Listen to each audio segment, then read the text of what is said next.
Halo kawan Koboy, balik lagi nih sama Mr. Koboy. Hanya di channel kesayangan kalian semua, yaitu Kursi Koboy. Di dalam mencari sebuah rezeki, tentu saja kita di sini harus lebih waspada.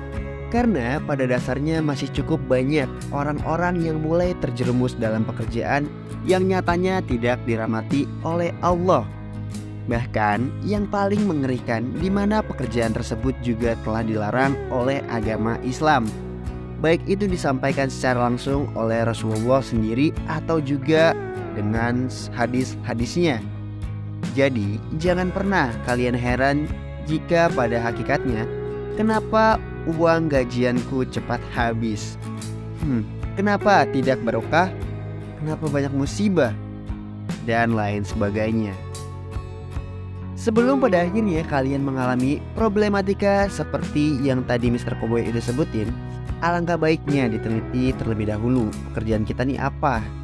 Apakah pekerjaan kita sudah sesuai dengan syariat agama Islam? Atau bahkan nauzubillah, pekerjaan kita malah dimurkai oleh Allah. Nah kawan Koboy, yuk kita cari tahu apakah benar adanya jika pekerjaan pajak akan masuk neraka.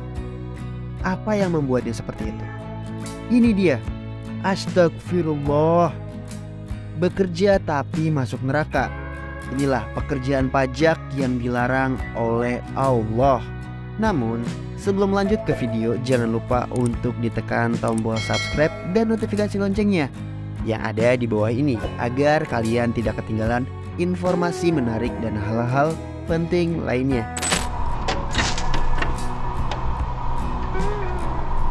Benarkah pekerjaan pajak bisa masuk neraka?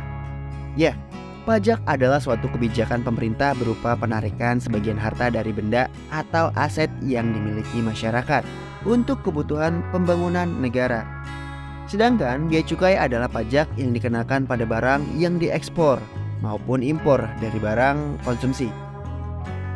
Pemberlakuan pajak dan bea cukai mencakup segala hal yang memiliki nilai, sehingga cakupannya tidak hanya sebatas pada objek yang halal, namun juga tidak menutup kemungkinan pada objek yang haram, seperti perjudian, minuman keras, diskotik, dan lain sebagainya. Hal itu menyebabkan hasil pemungutan pajak dan cukai adalah syubhat atau samar, karena bercampurnya objek pajak dan bea cukai yang halal dan haram. Sungguh pun mungkin yang haram jumlahnya tidak lebih besar dari yang halal. Ini artinya tidak semua uang negara berasal dari yang haram. Namun demikian negara dapat dibenarkan mewajibkan rakyatnya yang sudah dianggap cukup syarat untuk membayar pajak. Hal ini karena kebutuhan negara tidak dapat tercukupi dengan mengandalkan pemasukan non-pajak. Oleh sebab itu, kebijakan mewajibkan pajak mesti diambil. Karena jika tidak ada pajak, tentu negara tidak akan mampu memenuhi kebutuhannya. Jadi apa yang dilakukan negara dengan mewajibkan pajak harus dipahami dan dibaca dalam konteks kondisi darurat, di mana kondisi darurat itu bisa membolehkan sesuatu yang dilarang, sebagaimana ditegaskan dalam salah satu kaidah fikih yang berikut ini. Adapun hal yang tidak diperbolehkan adalah apabila orang yang bekerja melakukan penyimpangan dan melanggar aturan agama maupun negara, seperti menyuap, melakukan pemungutan liar, dan lain sebagainya. Hal tersebut termasuk mukus sebagainya pengertian yang diutarakan oleh Imam An-Nawawi dalam Syariah Muslim, yaitu suatu tindakan berupa pemungutan sebagian harta dari manusia tanpa hak secara zalim. Orang yang melakukan mukus diancam dengan azab yang sangat keras. Dalam Islam, zakat adalah satu-satunya kewajiban terhadap harta yang harus dibayarkan. Akan tetapi, kaitannya dengan pembangunan yang diselenggarakan oleh pemerintah. Ketika hasil zakat tidak mencukupi untuk pembiayaan dan pembangunan negara, maka diberlakukan pajak sebagai sumber pendapatan negara. Pemerintah boleh nih menarik pajak dan cukai sepanjang pajak dan cukai memberikan maslahat bagi rakyat. Ada dua istilah yang sering dimaknai sebagai pajak, yaitu daribah dan mas. Praktik pajak yang berlaku di Indonesia lebih condong ke istilah daribah, sedangkan mas dapat disebut sebagai upeti. Upeti di zaman dahulu adalah pengambilan paksa oleh penguasa kepada rakyatnya untuk digunakan sebagai kekayaan sendiri bersama koleganya. Sementara pajak diambil dari seluruh warga dan negara dan dikelola untuk kemanfaatan bersama. Bagaimana tanggapan para ahli ulama tentang ini? Nah, ini dia.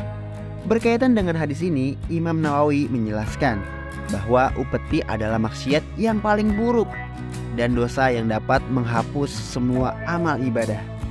Sebab banyak nih tuntutan dari manusia dan kezaliman selalu berulang dan merusak kehormatan manusia, diambil dari harta mereka tanpa hak dan menyalurkan tidak sesuai peruntukannya.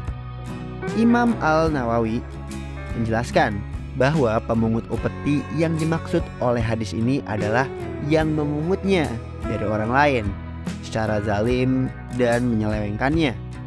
Syekh Muhammad Syamsul Al-Haq dalam kitab Syarah hadisnya juga menjelaskan bahwa konteks hadis ini adalah para pelaku pemungut upeti di zaman jahiliyah. Dengan demikian, praktik penarikan pajak dan penarikan upeti pada dasarnya berbeda, sehingga hukum yang berlaku pun tidak sama. Penarikan upeti secara paksa dapat penyelewengan yang sangat jelas. Ya, jelas merupakan kejahatan terhadap hak harta setiap manusia. Adapun pajak, ia adalah harta yang diambil dari masyarakat dan dikelola oleh pemberdayaan masyarakat. Nah, itu dia, bekerja tapi masuk neraka. Nah, kira-kira menurut kalian gimana nih? Tulis di kolom komentar.